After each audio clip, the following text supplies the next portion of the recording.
I never expected a single moment to change everything. But that morning in the courtroom did exactly that. My daughter Emily smirked at me from across the room, leaning toward her husband James, whispering something that made them both chuckle. I ignored them. I had faced harder battles before, but this felt different. Then, the judge lifted his head, his eyes locking on me in a way that made time slow. "It's her," he muttered, almost to himself. Silence fell over the courtroom. Lawyers froze mid-sentence. Even the bailiff paused. Emily's smug expression faltered, and James blinked, confused. They didn't understand, but I did. Fate was turning its wheel, and I was finally in its path. To everyone else, I was just a quiet widow clinging to a house, a woman past her prime. They didn't see the life stitched into these walls. The decades of love and labor I poured into raising Emily, preserving a home built by her father, William. Every morning in Riverton began with the familiar ritual: brewing coffee in my chipped blue mug, checking on the African violets lined along the windowsill. William adored these flowers, and tending to them kept his memory alive. My life wasn't glamorous, but it was meaningful. I had never traveled far or worn expensive dresses, but I had given everything to ensure my daughter had opportunities I never knew.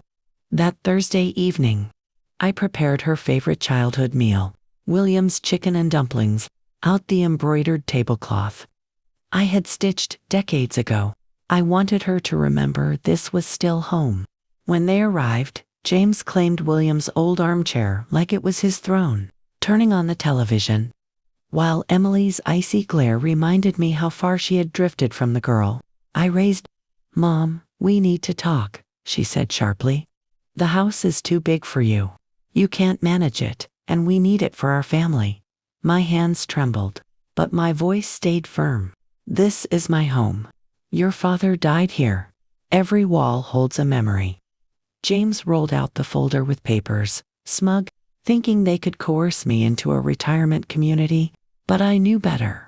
They underestimated me. I wouldn't be pushed aside, not quietly, not without a fight. Little did they know, the story wasn't over, and neither was I tomorrow.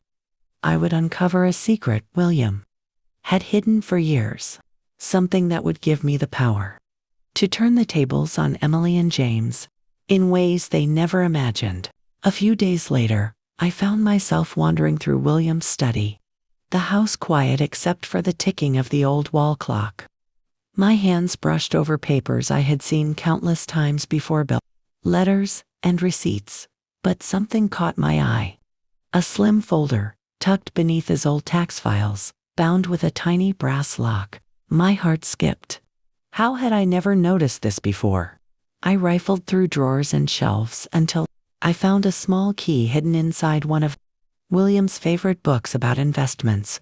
The key fit perfectly, and the folder creaked open. Inside were neatly stacked documents, most financial statements and contracts I didn't fully understand. But one item drew me in immediately: a will, signed just 6 months before William passed. Line by line, the reality I'd thought I knew began to unravel. William hadn't just quietly lived off his salary. He had been building, quietly and deliberately, a legacy I had never imagined. He had invested in properties, stocks, even a piece of land outside Riverton that had appreciated tremendously. My mind spun as I realized the truth. The apartment building where Emily and James lived, all those rent checks they thought they were paying, had been funneled into a trust under William's name, now mine. For 2 years, their rent had been growing untouched. I wasn't just a widow clinging to a house. I had an empire at my fingertips. At the bottom of the folder was a letter in William's familiar handwriting. My hands shook as I unfolded it. "My dearest Linda, if you are reading this, I am no longer by your side. I arranged this inheritance to protect you. If Emily treats you with love, she will share in it. If not, you hold the power to protect yourself. Use it wisely, not to hurt, but to teach." Tears blurred my vision. For decades, I had poured myself into my family, believing the life I knew was modest and limited. William had seen everything I couldn't, my sacrifices, my vigilance, my capacity for strength. And now, he had left me the means to defend myself, to reclaim what had been threatened. The next morning, I called Olivia West at Riverton Financial Services. Her calm, warm voice answered before I even finished my introduction. "Mrs. Smith, we've been waiting for your call for a very long time," she said. Within minutes, I felt a surge of purpose I hadn't known in years. My fear and uncertainty were replaced by clarity. William had not just protected me, he had armed me. For the first time since Emily and James arrived, I felt steady, almost unshakable. The pieces were falling into place, and I understood one thing clearly: they had underestimated me, and the reckoning was about to begin.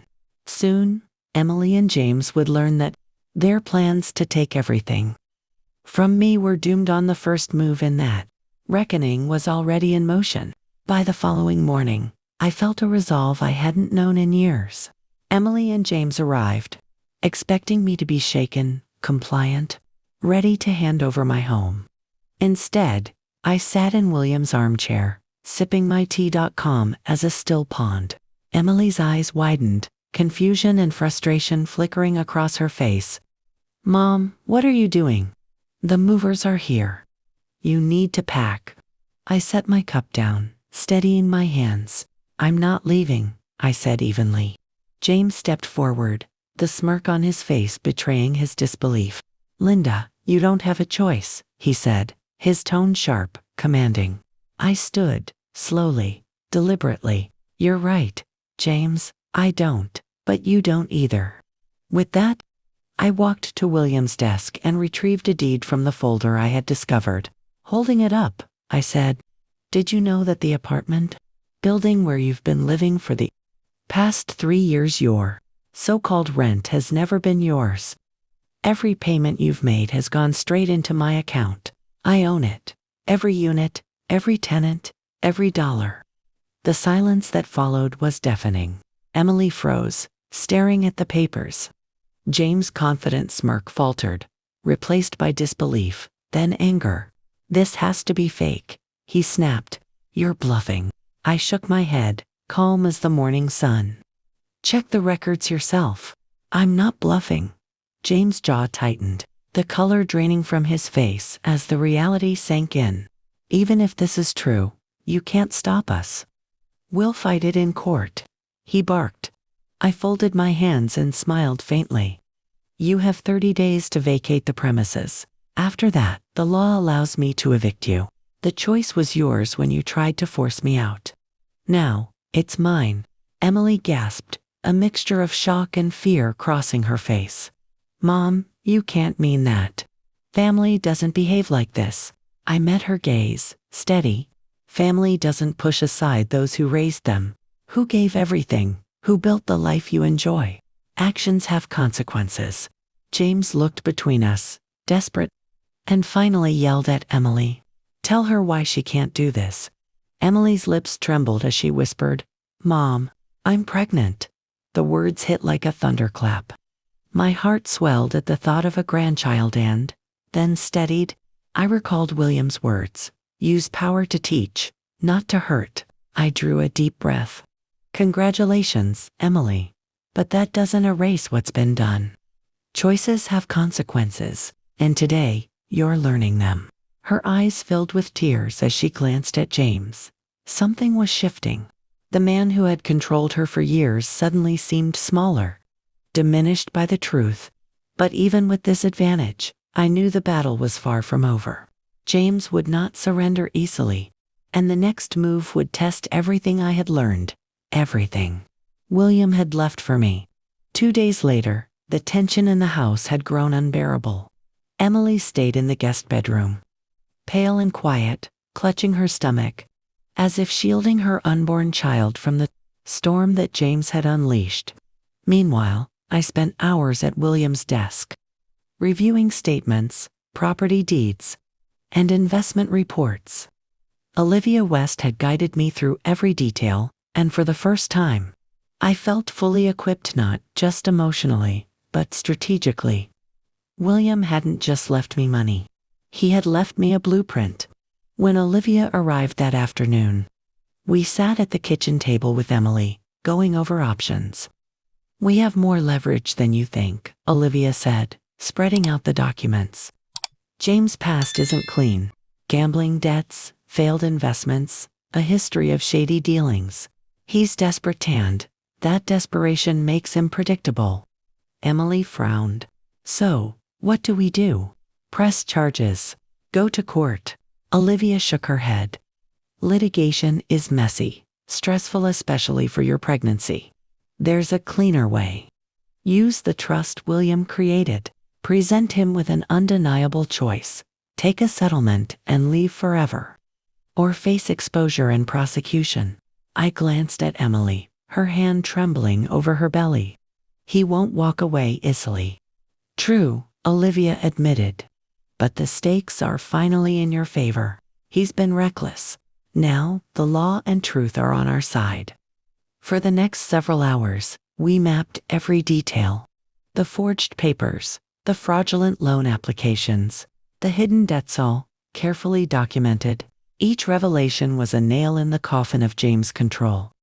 Emily watched silently, learning, her posture slowly straightening. She began to see the truth of the man she had once loved. That night, I brewed my tea and watered William's violets. A calm settled over me as I realized that fear no longer dictated my choices. Emily joined me briefly, quietly folding laundry. "Mom," she whispered, "I can't believe I didn't see it sooner. How he manipulated me. How I let him." I placed a hand over hers. "We all make mistakes, Emily. The important thing is recognizing them and choosing differently." Outside, the wind rattled the windows, carrying with it a sense of anticipation. James was coming, and he would test us. But this time, we weren't defenseless. For the first time in years, the balance of power had shifted. William had built a safety net. I was ready to use it. The next morning, a knock at the door broke the quiet. My heart leaped. Emily peeked from the hallway. I smiled, calm. The storm was arriving, but we would face it together. Soon, James would learn that every secret he thought was hidden had been uncovered.